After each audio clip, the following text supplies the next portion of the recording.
Imagine these two circles, they're islands in the sea. One is your business goals, and the other one is where you are now, which is, yes, you've guessed it, in Self-sabotage Island.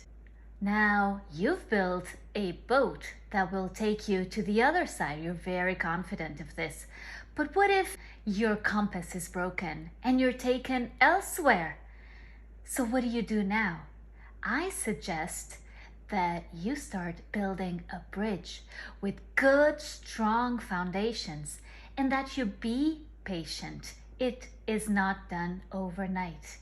Along the way, you may experience burnout, but worry not. I am here to help you.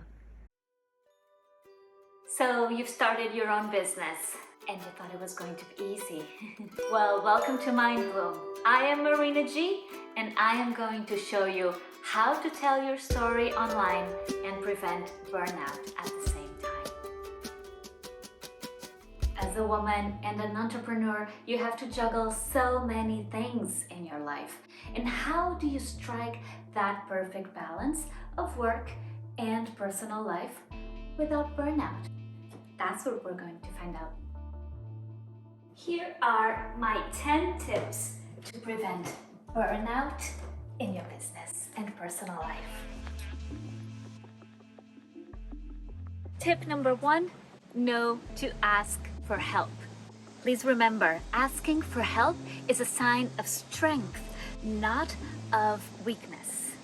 Band up with other women entrepreneurs, join groups and clubs, network, and always ask for help. We cannot do this alone. Maybe we can, but it's so much harder and you will hit burnout, I guarantee you. So ask for help.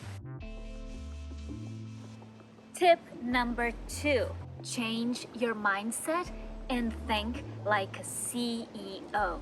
You are the CEO of your life and you are the CEO of your business.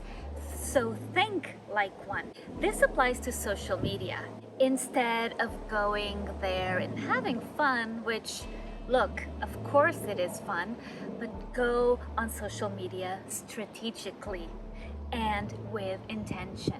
Use it to leverage your skills and use it to see what others are doing in your industry.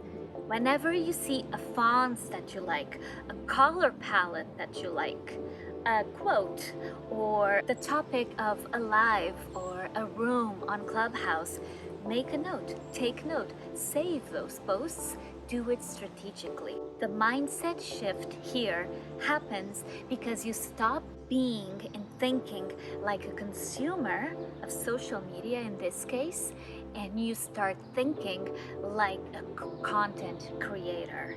You are providing the information. You are offering the content generously, and you are doing it intentionally. And what's all this chatter about you not being an entrepreneur or not being a businesswoman? You are just a stay-at-home mom, or you're not good at social media, or you cannot speak in public to save your life. Stop all of that immediately. Those are limiting beliefs, if not even excuses, to keep you from going and doing your work.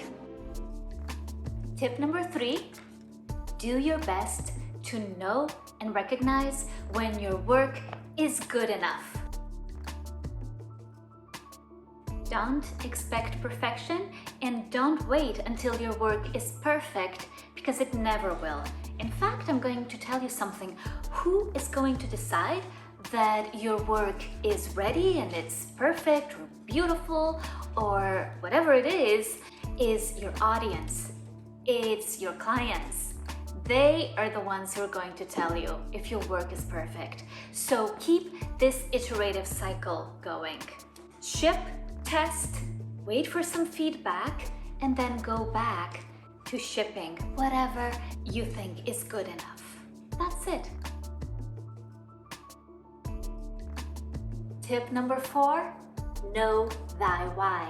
Knowing your why is probably one of the most important things you can do for your business and for your personal life. Remember your why, the main and only really reason that got you into this business or nonprofit.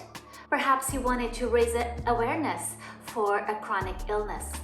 Perhaps you wanted to spread information as to the risk factors of, say, breast cancer. I know I do. Perhaps you want to debunk mental illness and tell others that it's okay. So when you are feeling down, when you feel you hit a wall, you feel stuck, and you're probably ridden with comparison, limiting beliefs, a little bit of imposter syndrome, and go back to your why. I recommend you do this every day. Have it written on your fridge, in your bathroom mirror. Remember your why, to help others. These were my first 4 tips to prevent burnout as an entrepreneur. I will publish tips 5 to 10 next week on this very channel, Mind Bloom. So please subscribe, follow, comment, all the things. If you can't wait till next week, these 10 tips are already posted on my blog, mindbloomu.com, and on my podcast, Mind Bloom, on any podcast platform of your preference. I can't wait to be here again next week. Until then, bye-bye. On any podcast platform of your presence.